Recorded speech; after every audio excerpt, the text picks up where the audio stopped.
Hey guys, so today I'm going to share just a few tips about writing books, as you can see from the title. Um, how do you write books? I'm going to give you 5 tips. 5 tips. Okay, so number one, write. I was told this many years ago, back in junior high school. About how to write effectively for our essays, because at the time we were learning to write essays, and they told us write. Another tip number two, is to read. um, People that are most notably awarded, all kind of book awards and things like that, if they won any, literature things, most of them read. If you find out, like your favorite writer, one of my favorite writers, Jackie Hill Perry, she has an extensive collection of books, and she's usually posting something about, hey, this is the latest book that I'm reading. Recently, even on her vacation, she showed what book she was reading, and I actually screenshot that because I was like, I want to read that too. But yeah, most people that are writers, they read quite a bit. And it's kind of rare to find anyone who writes, they don't read. um, or somehow they listen or they're observing. That's it. Comes to tip number three. Check out the world around you. For this list, just really quick sidebar. For this list that I am writing, this 5 tip list, I actually did do a little bit of research. One of my other favorite writers is Toni Morrison. And she said, as she taught creative writing to her Princeton students, she said, don't write about what you know.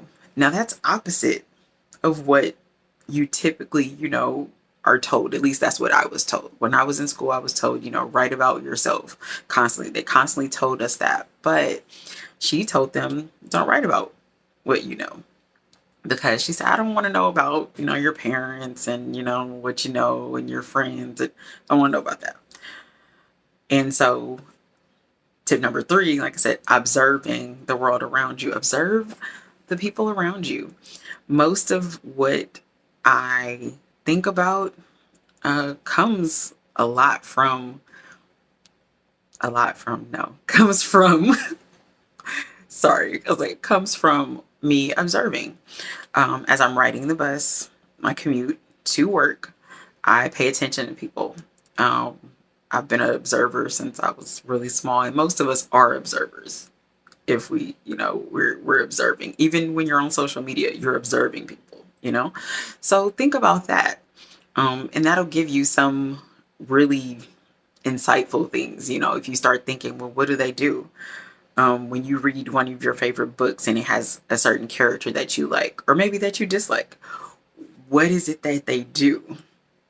Did the writer describe everything?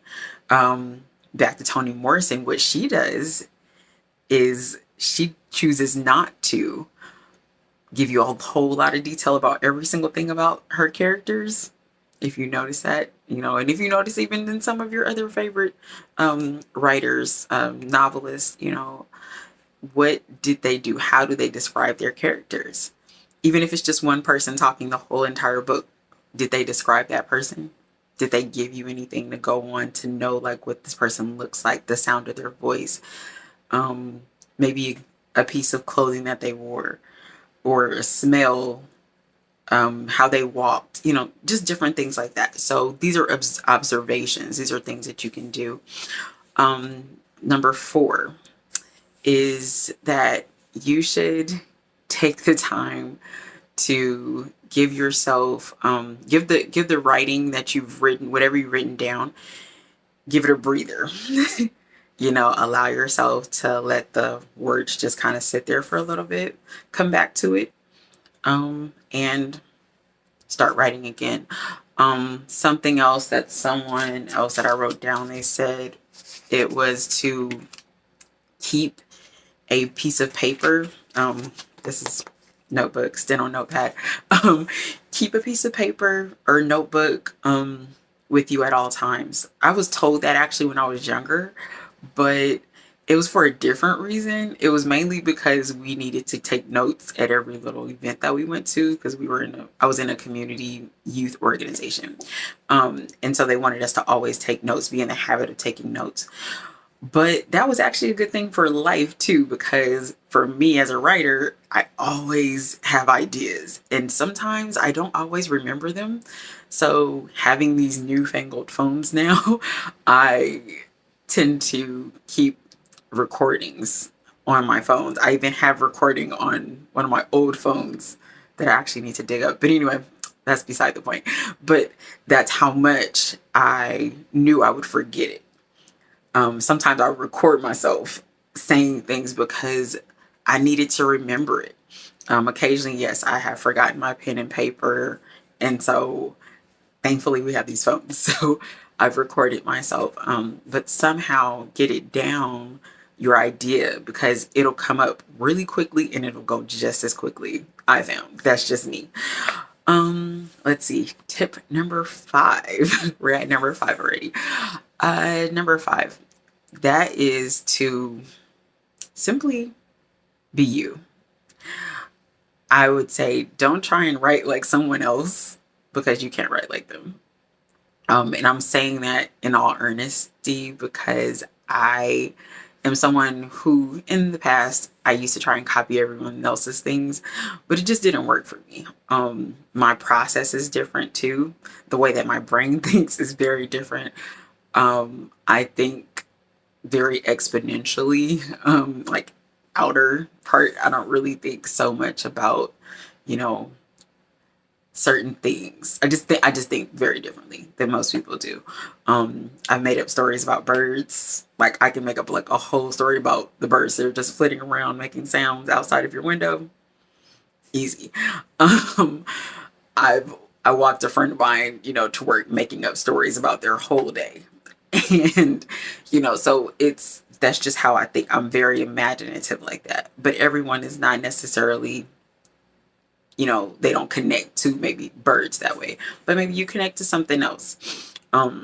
Maybe inanimate objects, I don't know. But just, be yourself. Whatever that story idea is, write it out. I did a class recently on, it was a workshop, actually, just a 1-day workshop, where there was a writer who was teaching us about writing stories from our dreams. But she said you need to keep a dream journal. Again, writing. You got to write it down. So, and she was talking about how once you do that, and you take your notes, you can, really form a story from it. So your stories can come from anywhere. That's just a bonus. Like literally, that's your extra bonus. Your stories can come from anywhere. So don't, get too upset with yourself if, you don't think it's coming out right. It's okay. It's your writing. I think like Julia Child, hey, no one else is there to see what you're doing but you. So put it together and don't shortchange yourself into thinking that no one wants to hear your story. I thought that for so long, and that's why it took me so long to write my first book. But I want you to be encouraged. Those of you that are writing or considering writing, or maybe someone else who's considering writing their first story, their first novel, a novella, which is a shorter, novel. It's like a small mini novel. So just, whatever it is you're considering writing, poetry, do it. It's an art. It's your craft. So, and no one is there. Like, you don't have a teacher over you like, oh, you didn't put that right. No, your writing style, that's yours too. So anyway, that's all I have for you today. But I just wanted to put that out there and let you know, to be encouraged. And I hope that your day goes well. All right. Bye, guys.